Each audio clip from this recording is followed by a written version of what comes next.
जय गुरु। The journey of super consciousness में हम आपका स्वागत करते हैं।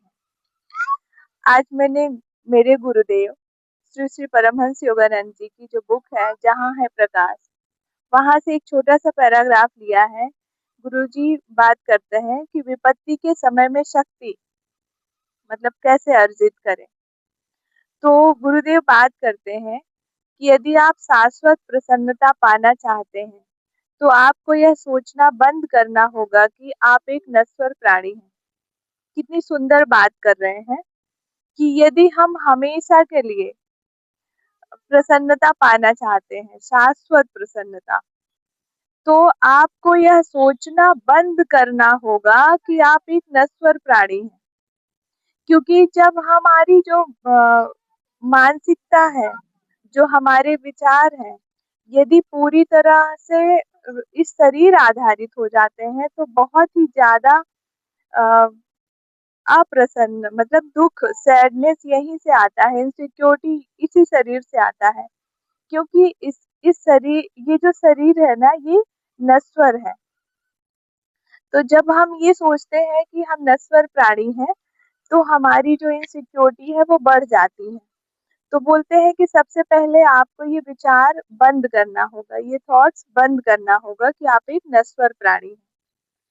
तो अपने दैनिक जीवन में इस सत्य का अभ्यास कीजिए।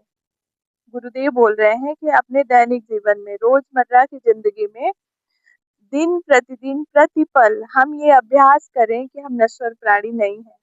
पर ये कैसे पॉसिबल है? नहीं है पॉसिबल।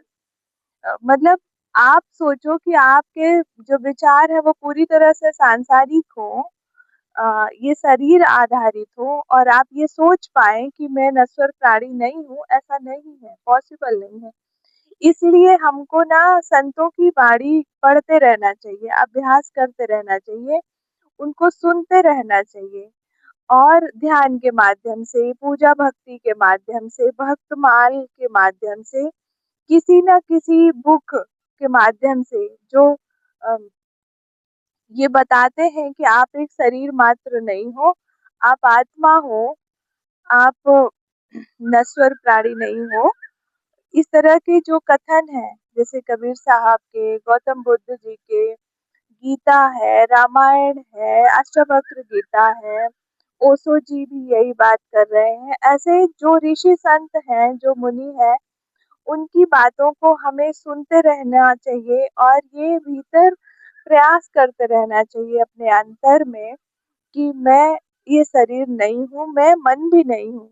सदगुरु जी, ये हम एक समय पे ये करते थे प्रैक्टिस। सदगुरु जी हैं जग्गी वासुदेव सदगुरु जी, वो ईशा क्रिया सिखाते हैं। तो उसमें ये बार बार वो रिवीजन करते हैं कि आप हर सांस के साथ ऐसा दोहराते जाएं कि मैं ये शरीर नहीं हूँ, मैं मन भी नहीं हूँ, मैं शरीर नहीं हूँ, मैं मन भी नहीं हूँ। तो ये बहुत सुंदर सुंदर सी प्रैक्टिस है। तो गुरुजी बोल रहे हैं कि अपने दैनिक जीवन में इस सत्य का अभ्यास कीजिए। इस सत्य को जितना जल्दी आप मान लेंगे उतना अच्छा है। फिर गुरुदेव आगे लिखते हैं कि जब मेरे परीक्षण अति गंभीर हो जाते हैं तो सर्वप्रथम मैं उनको स्वयं अपने भीतर समझने का प्रयास करता हूँ। गुरु जी बोल रहे हैं, मतलब श्री श्री परमहंस योगानंद जी बोल रहे हैं, वो अपना बता रहे हैं कि उनके परीक्षण के समय, मतलब इस संसार में जब परीक्षण अति गंभीर होते हैं, मतलब कुछ ऐसी चीज उनके जीवन में आती है जिससे वो नहीं निकल पाते इजिली, बहुत गंभीर है, तो वो क्या करते हैं, सर्वप्रथम वो स्वयं अपने भीतर समझने का प्रयास करते हैं कि ये जो विशेष परीक्षा है, ये जो विशेष घड़ी है, ये कहाँ से आ रही है और क्यों आ रही है। तो वो अपने भीतर समझने का प्रयास करते हैं। फिर बोलते हैं, मैं परिस्थितियों को दोष नहीं देता। मतलब हम जो साधारण प्राणी हैं वो हमेशा ही परिस्थितियों को दोष देते हैं, और जब हम परिस्थितियों को दोष देते हैं तो हम खुद में दोष ढूंढना भूल जाते हैं या नहीं करते। तो हमारा सुधार होगा ही नहीं जब तक हम दूसरों को दोष देते रहेंगे परिस्थितियों का, तो हम अपने भीतर सुधार नहीं कर पाएंगे। तो गुरुदेव अपना एग्जाम्पल दे के बता रहे हैं कि मैं परिस्थितियों को दोष नहीं देता और ना ही किसी अन्य व्यक्ति को सुधारने का प्रयास करता हूँ। हम आसपास के लोग हमेशा एक ही बात करते हैं। यदि बड़े बुजुर्ग हैं तो बोलते हैं हम अपने बच्चों को सुधारेंगे, अपने बहू को सुधारेंगे, और महिलाएं आजकल अपने पति को सुधार रही होती, पति पत्नियों को सुधार रहे होते हैं, कोई पूरा संगठन सुधार रहा होता है, तो हर कोई दूसरे को ही सुधारने का जिम्मा लेके बैठा है। लेकिन गुरुदेव कह रहे हैं कि मैं तो दूसरों में दोष भी नहीं देखता और ना दूसरों को सुधारने का प्रयास करता हूँ। फिर बोलते हैं कि सर्वप्रथम मैं अपने भीतर में जाता हूँ, मतलब अंतःकरण को झांकना, जिसको हम बोलते हैं आत्मनिरीक्षण।